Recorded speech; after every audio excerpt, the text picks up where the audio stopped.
बिहार के ग्रामीण विकास मंत्री श्रवण कुमार जी हमारे साथ हैं। श्रवण कुमार जी से बातचीत करेंगे। श्रवण कुमार जी, ये जो आप लोगों का सत्र है, इस सरकार का अंतिम सत्र था, लेकिन हंगामे की भेंट चढ़ रहा है, क्या कहेंगे इसमें? हंगामे की भेंट थोड़ी बहुत चढ़ रही है और विपक्ष को लगता है कि अब तो इसके बाद सदन, नई सरकार आएगी तो सदन आएगा कौन, तो इस प्रकार से हंगामा कर रहे हैं। लेकिन सरकार का जो बिजनेस है वो सब हो रहा है। आज भी देखे कि अनुपूरक भी निकल गया, विनियोग भी निकल गया और कल कल पर और उसके एक दिन कबल 6 विधेयक पास किए गए। तो सरकार का जो बिजनेस है, सरकार का जो काम है वो चल रहा है। परंतु ये जो विपक्ष जो यहाँ पर है और ख़ास करके आरजेडी के जो लोग हैं, उनका मकसद है हंगामा करना, उनका मकसद है हड़बोंग करना, उनका मकसद है अपनी बात को मनवाने के लिए किसी सीमा तक जाना। तो ये सदन तो जो चलता है नियम से चलता है, कानून से चलता है, नियमावली से चलता है। सदन की मर्यादा और सदन में जिस तरह से उनका आचरण और व्यवहार है, मर्यादा को भी उन्होंने ख़त्म किया और जिस तरह से आचरण और व्यवहार करके सदन को बाधित किया, बिहार की जनता, देश की जनता उनको देखा है।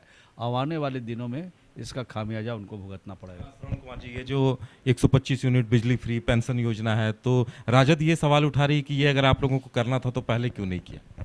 अब राजद से पूछ के कोई काम करेंगे हम लोग? अगर बिहार की जनता के लिए कुछ हमको काम करना है तो उनसे पूछ के करेंगे, जो अच्छा लगेगा और जो बिहार की जनता को पसंद की चीज़ें हैं, बिहार की जनता की सुविधा की चीज़ें हैं, बिहार की जनता के लिए जो समस्या है उसका हल करने के लिए ये विपक्ष के नेता से पूछने जाएंगे। विपक्ष का तो काम है चीज़ों को उठाना, विपक्ष का काम है सरकार को बताना। सरकार अपने हिसाब से, कानून के हिसाब से, नियम के हिसाब से काम करती है, लेकिन उनको ये बात पता नहीं चलता है।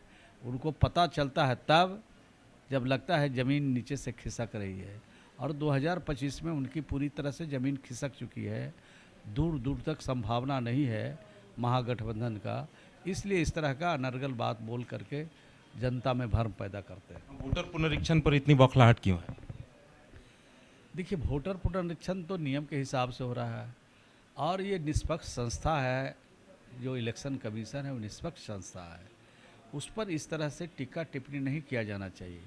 उनको सुझाव के तौर पर बात को बताना चाहिए, कहना चाहिए कि इसमें ये दिक्कत हो रही है, ये परेशानी हो रही है। उसको कोई पॉलिटिकल इशू नहीं बनाना चाहिए।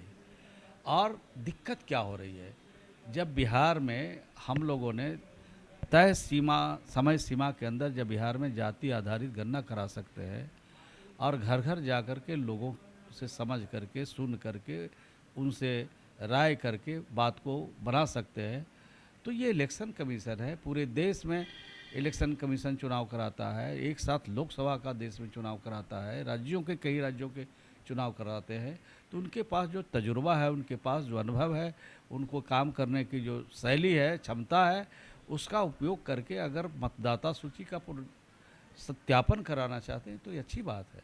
आज मरे हुए लोगों का भी नाम है और एक एक आदमी का 3-3 जगह नाम है। तो इस प्रकार से अगर नाम रहेंगे तो मतदाता सूची में जो शंका है वोट की गड़बड़ी का, वो होता रहता है। अब ये लोग चाहते हैं कि मरा हुआ का भी नाम रहे, 3 जगह अगर नाम है तो उसका भी रहे, कैसे रह सकता है? सारा चीज़ नियम से, कानून के हिसाब से चलता है। तो ये नियम और कानून को अपने हाथ में लेना चाहते हैं, ठेंगा दिखाना चाहते हैं और चाहते हैं कि जो मैं चाहता हूँ हो। तो राज तो नियम से चल रहा है। नीतीश कुमार जी का जो सुशासन है वो नियम के हिसाब से, कानून के हिसाब से चलता है। चलिए, हमें वक्त देने के लिए बहुत बहुत धन्यवाद। तो ये थे मंत्री श्रवण कुमार जी, जिनका कहना है कि सरकार अपना काम कर रही है, तमाम योजनाओं का लाभ भी जनता को दिया जाएगा और वोटर पुनरीक्षण पर बौखलाहट इसलिए है क्योंकि वो संवैधानिक काम हो रहा है और इस वजह से बौखलाहट है, इनका कहना है। कैमरामैन सोनू के साथ उदय शंकर, न्यूज़ 22 को पटना। देवघर के घोरमारा का सुखारी मंडल का शुद्ध पेड़ा बन गया है भोले के भक्तों की पहली पसंद। कांवरिया हो या श्रद्धालु, सभी पहुंचते हैं सुखारी मंडल गार्डन और रूबी रेस्टोरेंट घोरमारा।